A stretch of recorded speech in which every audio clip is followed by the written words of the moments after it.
Hey, Perfect. this is Rob Whenever you're ready, Anspach, my friend. and welcome to another edition of eHeroes. Now, for all you entrepreneurs who have ever been to Disney or Universal or all the theme parks that are out there, my special guest today will actually teach you how to create immersive themed experiences that I believe that going forward in your career as an entrepreneur is the main thing that you should be doing anyway.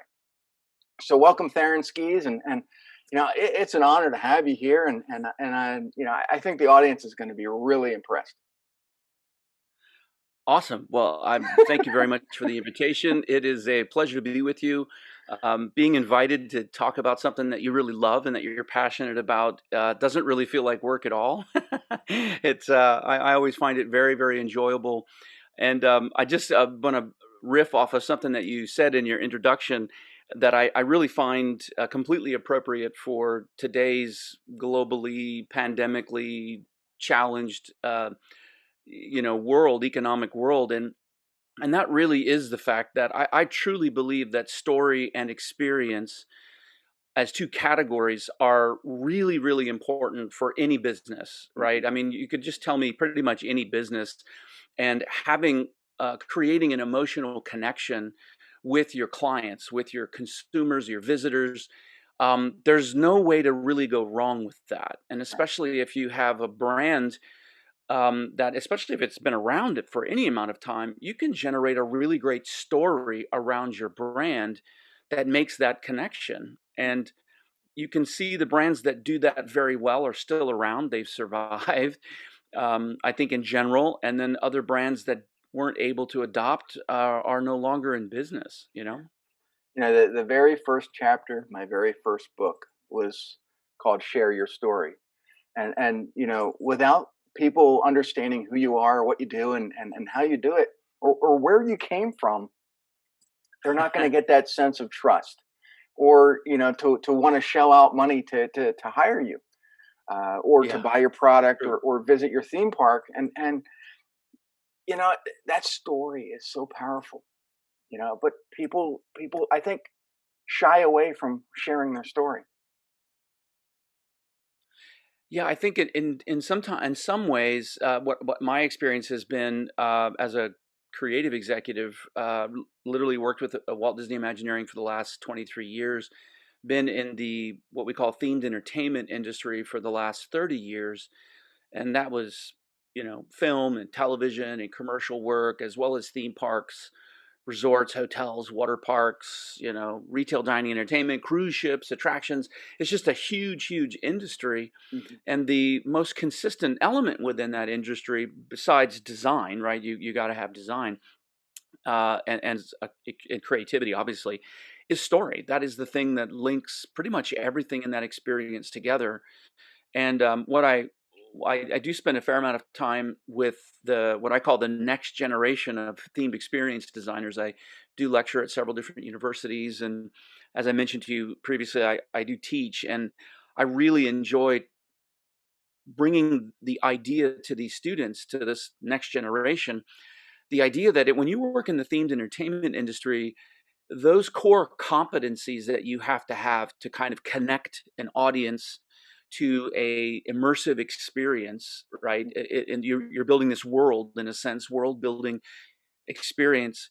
Once you've kind of learned how to do that, you could kind of work in any industry anywhere in the world Mhm. because it translates so well. You could translate that to retail, to dining, restaurateurs, any kind of entertainment industry. My goodness, the healthcare industry. If there's ever an industry that needs to be helped with creating the right environment in a story, here you've got unwell people that are trying to heal in a sanitized white room with no windows, no all artificial light and just beeping machines. Mhm. I mean that I can't, if you were to prescribe an environment that would degrade your health, that sounds like the one to do it. So that's kind of what I try to teach, and that's just been my experience, is that businesses, entrepreneurs, and people are hungry to find a way to connect product and audience in a meaningful way. I was just at Disney back in January, and both you and I are about the same age, and we grew up with Star Wars. In fact, I'm wearing a Star Wars shirt, Yes. and you know, when I was, 8 or 9 years old, my whole dream was to ride the Millennium Falcon. And I knew that it was a fictitious thing, that I would never have the opportunity to do it. And when I was at Disney, I went to Universal Studios, and I had that opportunity to get on that Millennium Falcon ride. And, I was just, I actually let my grandson and my son pilot the thing, and I sat back and I was the gunner. But the experience of being in that, fulfilled a lifelong dream. Yeah. And those are the experiences that I believe that everybody should be incorporating into their business. How do you create something that manifests itself 40 some years later to fulfill someone's dream? It's such a great question, and even though I don't have the Star Wars T-shirt on like you, my shelves are packed with Star Wars books, and it's true. 1977, I was 10 years old, and I saw Star Wars, and I saw it again, and I saw it again, and we begged for every toy and escaped to that world frequently, and it definitely formed my desire to what I wanted to do with my life. It wasn't until much later that I realized that that was actually world building, right? It was the costumes, the characters, the story, the vehicles, the world, the buildings, the aliens, everything about creating a fantasy world was what I wanted to be a part of. And it has been a blast. Mhm, It's been an absolutely amazing career. And one of the things that I really truly had the most fun doing is creating a destination type experience in a lot of different what you'd call mediums, right? mhm, So in attractions and theme parks, that's pretty obvious. What you just described was an attraction in a theme park. So I've had just been honored to be able to do that, and then also build hotels, what we call RD&E. So that's retail dining entertainment. That's like the Americana at Brand or the Grove or Disney Springs, mhm, you know, um, that kind of a commercial district, all the way through to cruise ships. That was my last project with Imagineering, was designing and building our 3 new cruise ships. And I can honestly say, no hype at all, that the same processes are used. They're really employed in all of those incredibly different mediums. mhm. And in this industry, our key objective is to do that, is to make a connection between the story, the experience, and the guest.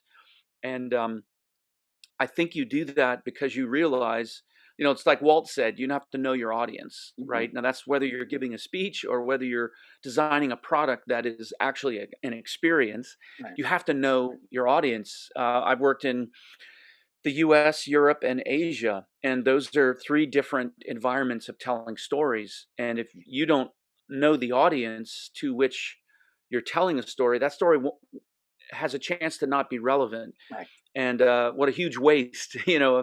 of energy and money and effort to tell a story that doesn't resonate with the audience.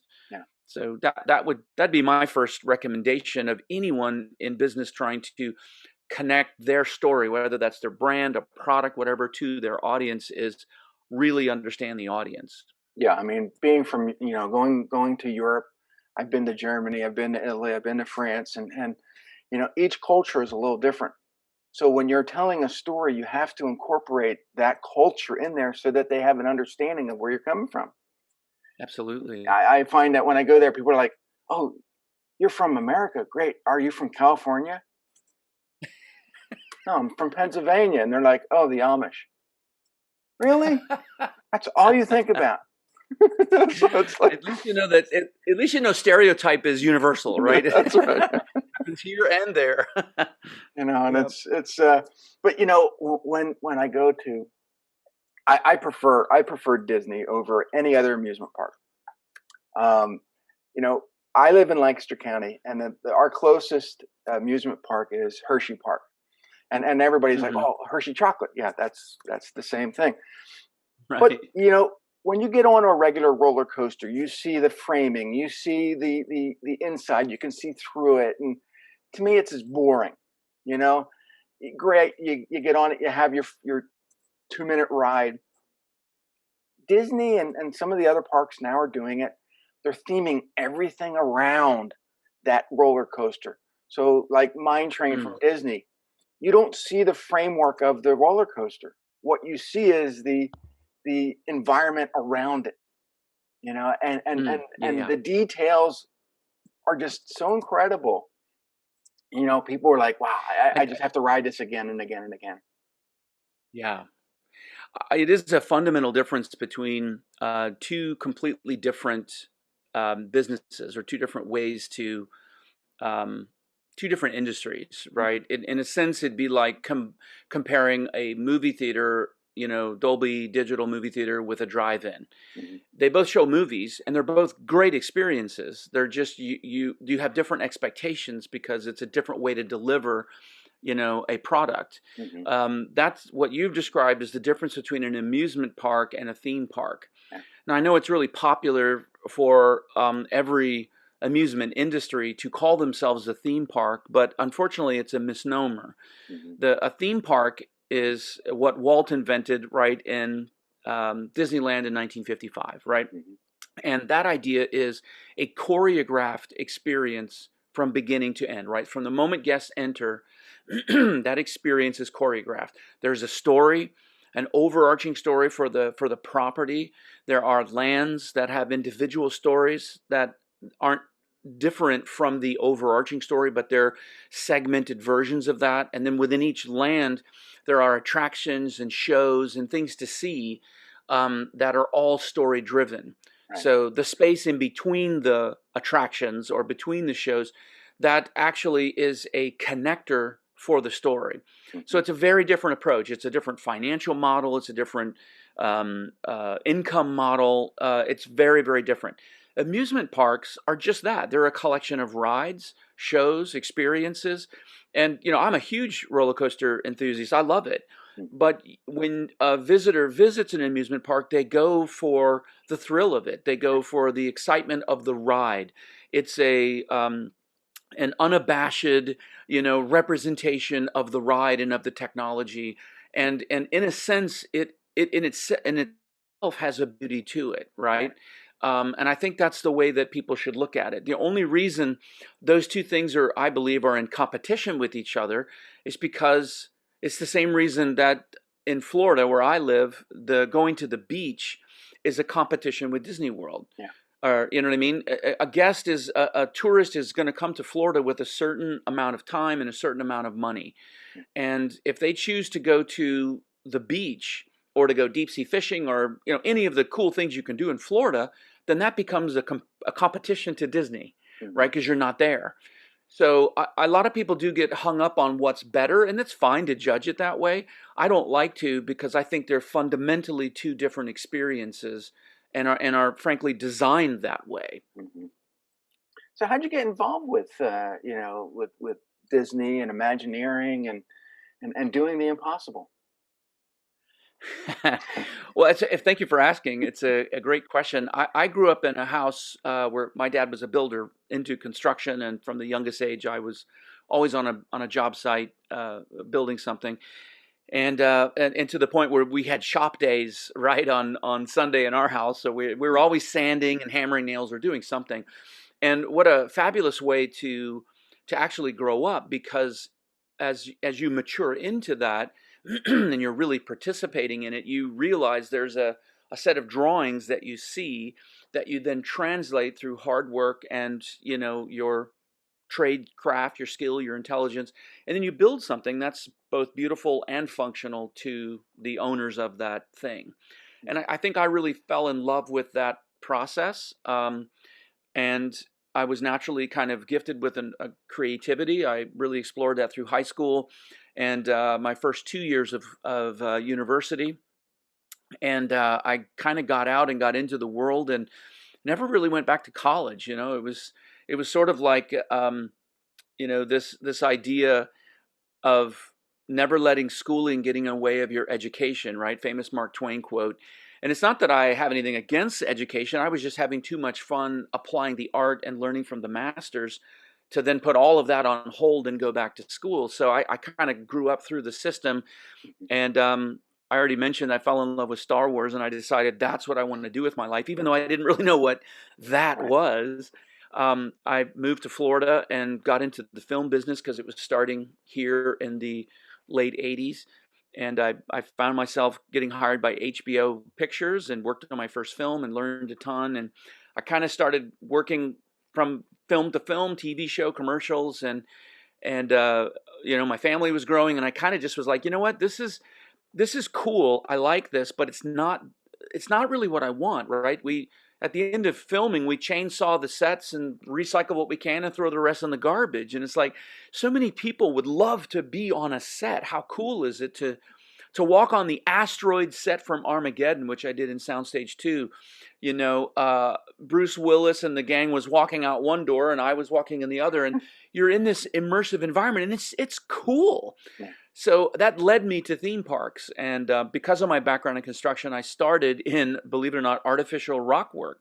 I was on the team that created giant rockscapes and mountains and eventually buildings, castles representing all these, stone and very cool stuff. And worked on Pirates of the Caribbean in Paris on the original park there, doing rock work and facades. And it was just a great way to enter the company. But during that whole time, I was teaching myself how to draft, interior design, rendering, how to work with the different tools of the trade. And when I landed a job here in Orlando at Imagineering, it was in 1997. And I got hired third shift to do a bunch of design and construction work. And I remember telling my boss, "Look, nobody's gonna know me because I'm the guy that works at night. Nobody's gonna meet me. Nobody's gonna see what I can do. Would you give me a chance and let me do a few other things?" So they said, "Sure." So I would work all night, 11 to 6. I would, shower off in the sink, change my shirt, and get behind a drafting table. And I would illustrate and production design and do all this work. And I ended up doing about 100 hours a week.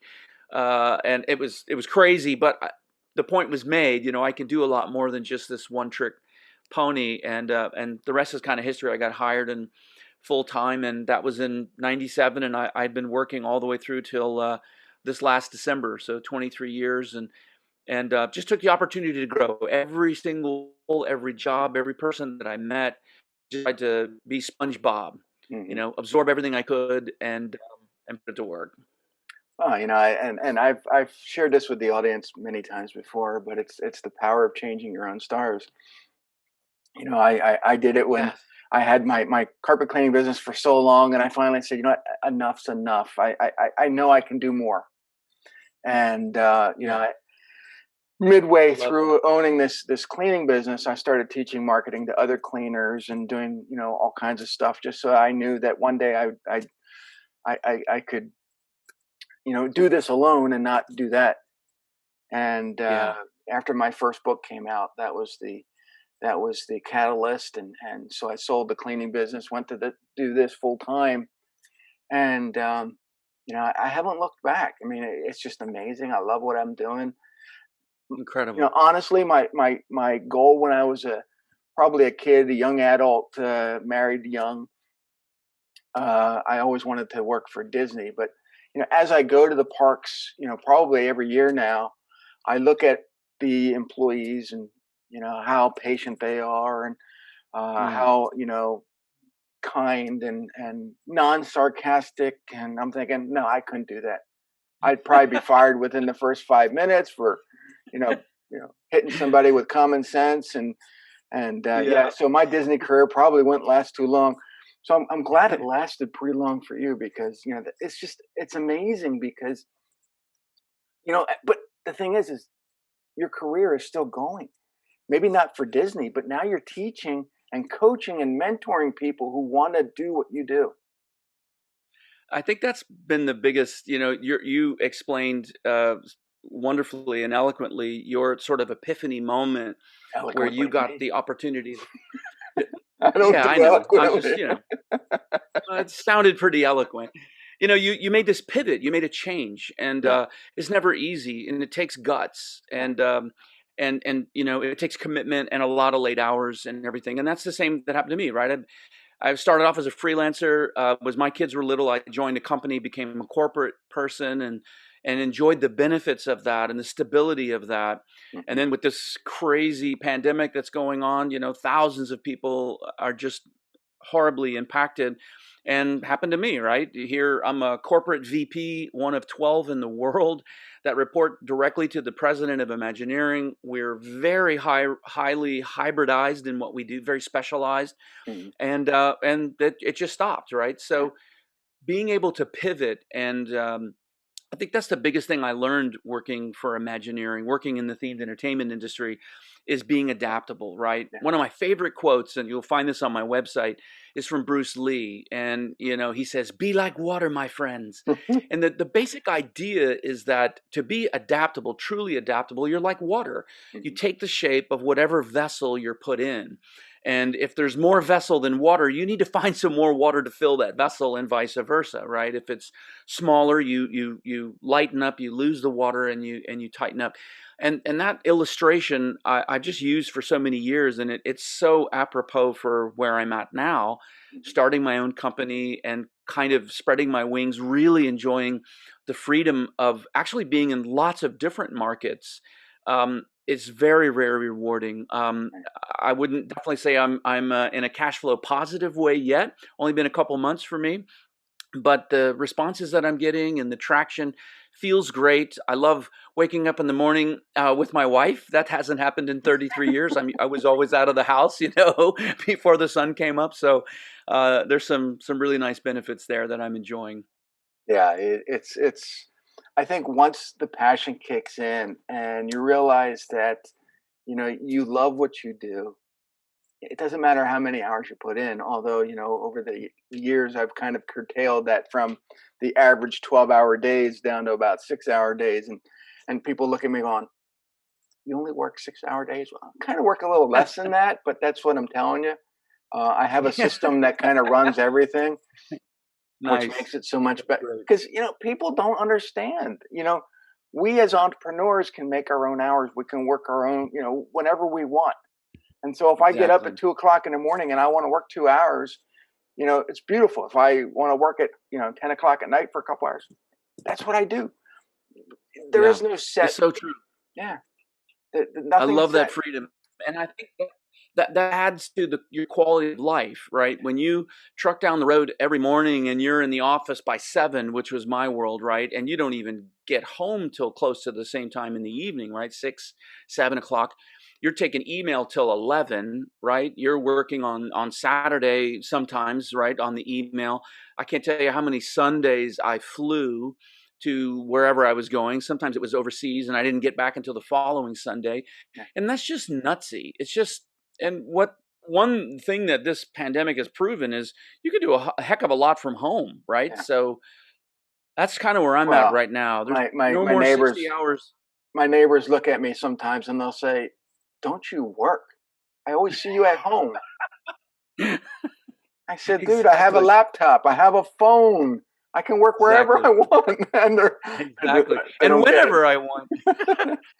I know I They took a call the other day out by our pool, right? It's beautiful weather right now in Florida. The humidity's still pretty high, so pretty low. Sorry, yeah, and it's absolutely beautiful. So I'm out by the pool, taking a call, and I'm thinking, this is pretty nice. This yeah. I gotta enjoy this moment right Well, now. I was over in Disney. I stayed at the resort this time. In January, it was like 80 degrees, and I'm like, "Do I even want to go home?" You know? And we Right? stayed at the Art of Animation this time. So the pools have these cones, Yeah. where Pool resort. the cars are. And so, it was laid back. I'm like, yeah, I can do this. I can just work here. This is great, Exactly. you know. 2 But words: passive income. yeah, but and here's the problem. Not really a problem, but and I think it goes back to Bruce Lee and being fluid. You know, Disney right now is under a lot of grief about some of their older rides, and so and I think that every entrepreneur needs to realize that sometimes your products or services or your attention to your customers is little out of date. So you have to Mm, retheme it. And so, we'll take for instance the log flume. I can't think of the name of the ride, but they want to retheme it to Splash Mountain, yeah, Splash Mountain. They want to retheme it to Princess and the Frog. Princess and the Frog. To Yep, me, I grew up with the whole Brer Rabbit, so that has a connection. yep, I have no idea what yeah, Princess and the Frog is. I guess my kids would like it, but yeah. you know, I guess Disney's figuring, hey, you're 50 years old, you won't be around for a while. Let the next generation, come in and enjoy some of these newer rides, and they I do think that time and time again. right. Yeah, Yeah. changing it up and like we said in the beginning of our conversation, your business is all about your audience, right? And it doesn't matter if you manufacture a product, if you create experience, if you have software as a service, it doesn't really matter what that is. It's a human dealing with another human, right? That's, unless you're in business for just animals, that's a whole different thing. And there's a whole lot of humans that are animals, right? So the thing about humans is that they're a sophisticated, in a sense, they have a lot of knowledge, Mhm. but they're also very, very jaded, right? So in my world, to create truly organically magical experiences is really, really difficult. I mean, think about it. Every Blu-ray that you buy has hours of information on how we created all these things. So you have an audience that's fairly knowledgeable about things like Pepper's ghosts and lighting effects and projection effects, and there's all these little experts running around knowing pretty much everything because we've told them, right? Yeah. Creating truly magical, truly surprising, um, and truly delightful experiences that we always said at Disney, surprise and delight you. It's really hard. Yeah. Because people are jaded, and I think that really translates into every business.